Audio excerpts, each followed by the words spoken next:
Hello, I am Deb Coviello, the Drop In CEO, and I want to thank you for joining me on another episode of the show where week after week I get a chance to talk to you, share my insights because I sincerely care about the C suite leader to navigate their challenges, their opportunities with confidence again. And why do I do this? Because I just don't want you to struggle as much and spend more time with yourself, friends, family, and your community. Again, I came to this realization about 8 years ago. I was in a rat race. I had to make a major global presentation, and I just didn't want to do things the same way. And I knew it started from a place of figuring out what was my purpose. Why am I working so hard to help other people remove the barriers? Because I remember somebody saying that they're working 12-hour days. And if I can remove the barriers, help you navigate challenges, opportunities, risks with confidence, and much more efficiently and leveraging your resources to the max, you might be able to work less and enjoy your life. That is my purpose. And I'm going to nail that home as much as I can. But listen, I just want to, say thank you for your patience. I've been doing so many guest interviews, 2 a week, and I realized I had to make a bit of a change. It was just a little bit too much, though I love everybody I've spoken to, and occasionally I may have a guest on the show, but I have found people.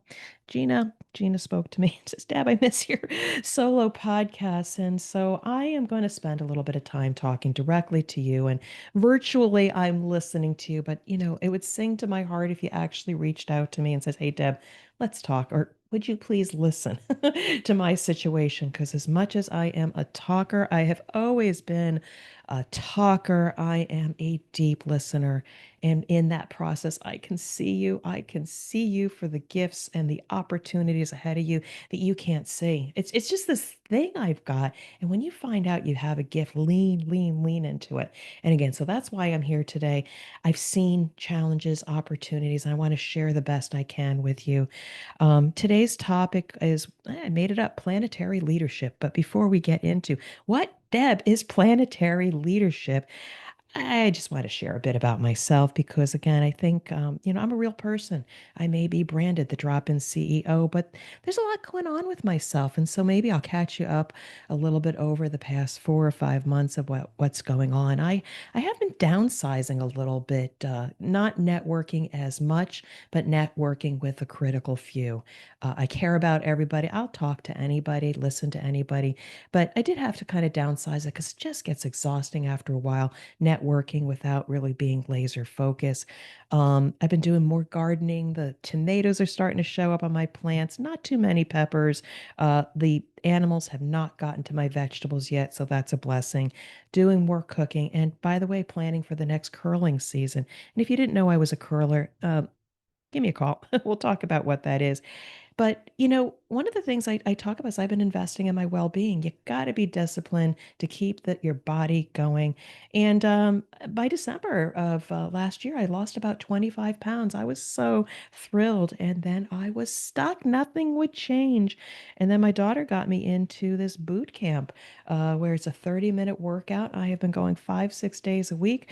My weight has actually been going up, but the clothes fit better and people say I look better. So, hey, anybody out there, stop looking at the scale. See, it's going to be your demise. Investing in my well-being has just been absolutely amazing. And been doing a bit of traveling. I visited my son and daughter-in-law in North Carolina. I've had some opportunities to speak. I've been in Chicago. I'm going to be going to Maine for a curling conference soon. And just enjoying life a little bit more because, again, this body needs to stay strong so I could spend more time with my kids and my relatives. And of course, my mom. My mom, she's getting a little bit older, extremely self sufficient and stubborn, but I could see a time where maybe I need to work with her a little bit more. And recently, a friend of mine, a curling friend of mine, has had some surgery and she couldn't drive, she couldn't get around. So we organized a food train for her such that she always had somebody visiting and good, healthy food at her disposal.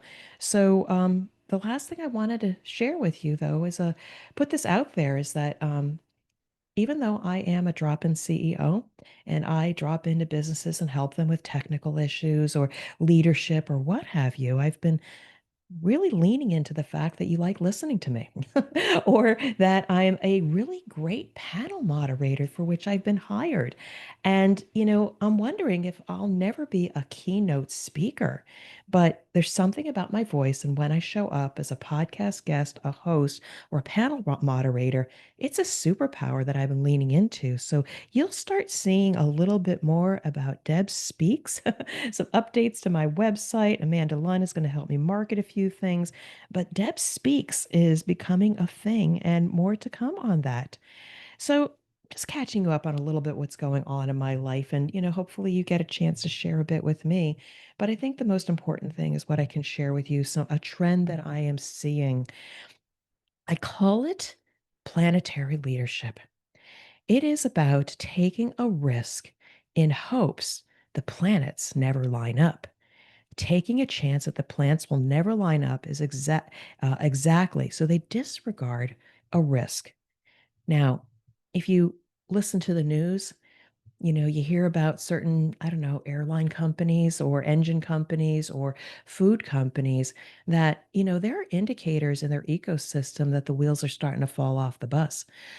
People are raising issues, but what they do is they say, well, what are the chances? What are the chances that it's actually going to happen?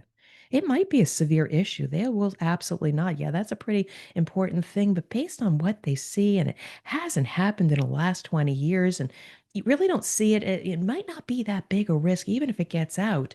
They roll the dice. They're waiting for the planets to line up, which doesn't happen that often. And unfortunately, that is their demise. I don't want that to be you. So remember, planetary leadership, you heard it here. Don't wait for the planets to line up in order to be able to take a decision around risk. Now, here are just some symptoms that you'll start seeing in an organization. This gets me very, very frustrated. And by the way, I will share a few stories with you.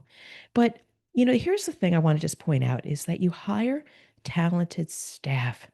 You rely on them to highlight risks, but you dismiss them as chicken little. The sky is falling. Now, you may make a decision. Leaders have to make risk based decisions all the time. But just think about maybe you do it once, maybe you do it twice. But if you keep doing it three times to the person that says the sky is falling, the sky might fall, but you're also demoralizing the people that you hired to highlight the risk for you. So do you really believe them? Do you believe in risk-based thinking? Do you really believe that the people you hire who highlight risk to you are significant? You got to listen to these talented people when they say something, but maybe you should start a conversation about then how do we reduce the risk? So, here's another scenario I say. So let's just say they come into your office and they say the sky is falling, to which you say, how bad? And can it be mitigated? Well, that's a little bit better. You're asking some probing questions. You're asking for a potential solution. That's fine. But, it's also the delay tactic. They're telling you the sky is falling and you're just delaying the decision making. Again, I'm just kind of painting a cute scenario here, but just keep going. Then your staff has shared that the sky not only fell, but everybody is feeling the weight and it is out of your control. For which your next move is to contact the CEO, your legal department, your communications to mitigate a PR crisis. So, not only did you not listen, or when you started showing evidence of maybe listening and you didn't listen, then what happens next? And again, I'm not trying to be a Debbie Downer and I'm not trying to be chicken little. But how many times have you seen in the news that all of a sudden you've got a PR crisis because the risks got out? And so now you're focused on crisis mitigation and bad press. When at the end of the day, who are you hurting? You're hurting yourself, you're hurting your people, and you're hurting the people that potentially are impacted by you not taking the decision to act on that risk.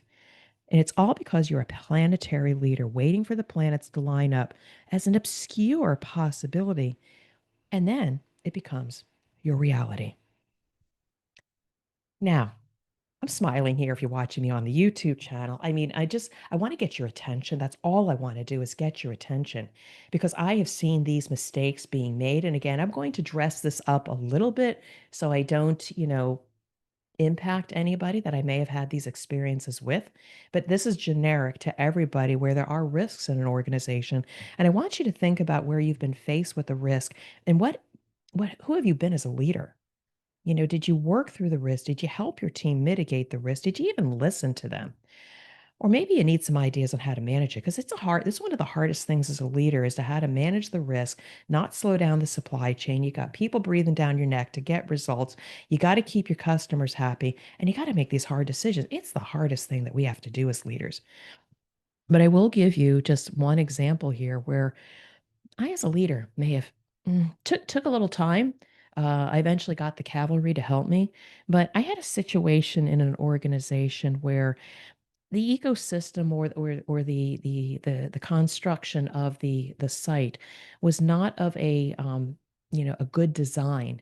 And because we didn't have a good design, it was subject to quality and potentially food safety issues. And we knew this, we documented it, and we realized we had it to mitigate by making the repairs and the changes to the infrastructure. And I remember talking to senior leadership about this. And while they recognized it, they had to recognize it. It's their responsibility to realize it was a risk. The decision was significantly delayed for a while to actually do the construction work that was needed. Well, in the meantime, unfortunately, the planets lined up and the quality defects started to happen because we didn't take the decision. So instead, we're mitigating the defects versus making the decision to make a financial investment and eliminating the possibility of risks. Now, that was exceptionally painful. Lots and lots and lots of money exchanged hands to make the change at the point where, okay, we're already producing the defects. It is far more expensive to solve a problem at a time of crisis when you should be when it's bubbling up and starting to be an issue and your people are saying the sky is falling, the sky is falling. Don't be that planetary leader to just say, well, what are the chances? Okay. So I also want to just talk to you about another thing about um, I'm going to talk about this in more specifics. Traffic patterns in a food manufacturing environment is really it's gold. It's a gold mine if you spend time looking at how people traverse an organization. In a food environment, keeping things separate are important. You want to avoid cross contamination of raw materials versus finished goods, microbial things like that. And again, don't tune out if your world is not in the area of food safety. But the thing is that, we need to kind of trust and verify things and look at things a little bit differently. And that's kind of like where I come in. A lot of processes, you're supposed to do hazard analysis to identify risk. And you usually start with a flow chart going from step A all the way to step Z. And you identify the risks in sequential order and you identify how you mitigate those risks. And then you go audit the procedure from the beginning to the end and say, look, all my controls are in place. I'm good. And you audit and you say everything's good and you give leadership a full sense of security. And what I say to you is that you need to look at your processes a little bit different to really see the risks, not just, hey, look over here at the tip of the iceberg, everything's good. You got to look below the iceberg and look at the bottom or what is not documented. And so if you stand in one place and look at your processes, and I'm talking in terms of physical processes like on a manufacturing floor, but I bet you could probably do this in a transactional environment. Stand in one place and do nothing. Don't go from A to B. You might want to go from back to A and just see how the process is working, or just watch the people.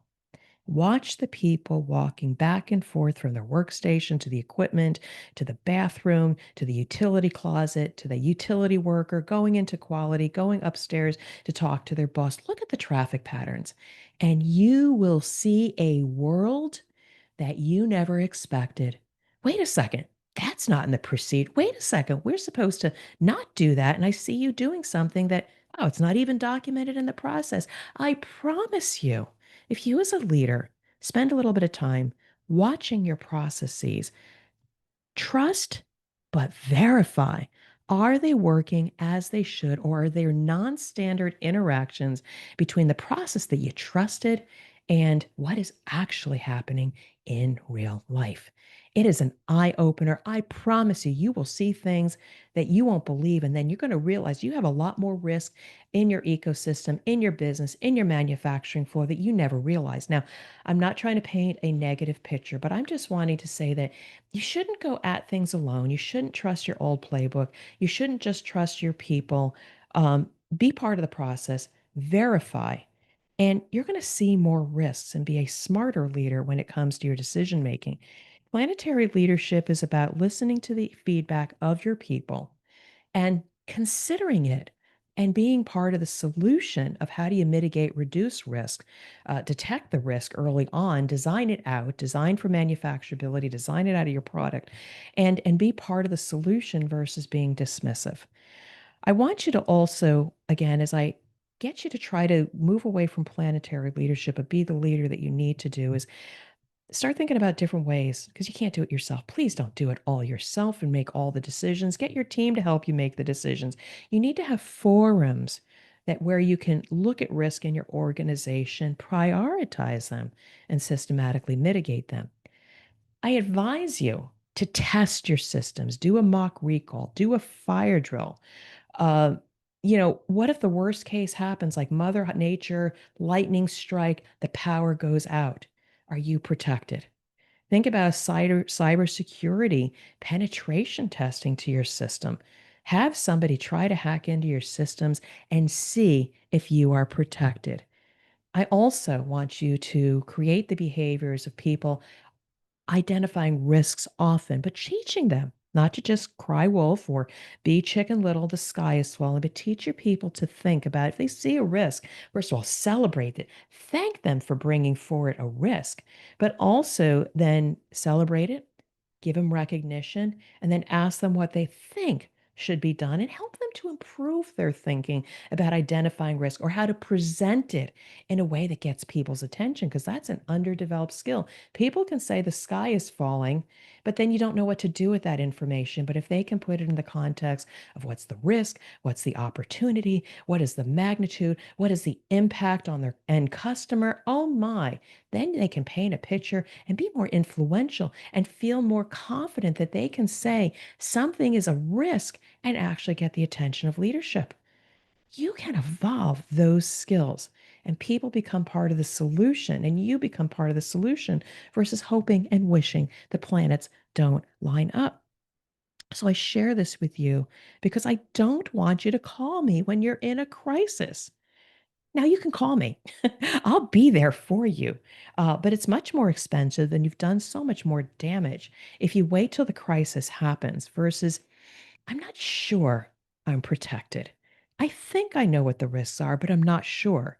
I want you to create a culture where you celebrate risk identification.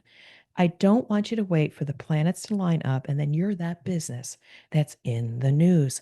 I want you to be successful. So I want you to build these skills and how it reshapes how you show up. Because if you can build these new skills to celebrate risk, encourage it in your business, ultimately, you're going to have fewer issues and you yourself are going to spend more time with yourself, friends, family, and community. Now, I'm going to say this. I said this in my previous podcast. I am not a life coach, but I've lived some life and I've seen how coaching can help me. I'm the drop in CEO, and I can help you with business transformations, whether it's a crisis or opportunity. But along the way, you need to build new skills for which my support enhances the outcome that you will realize.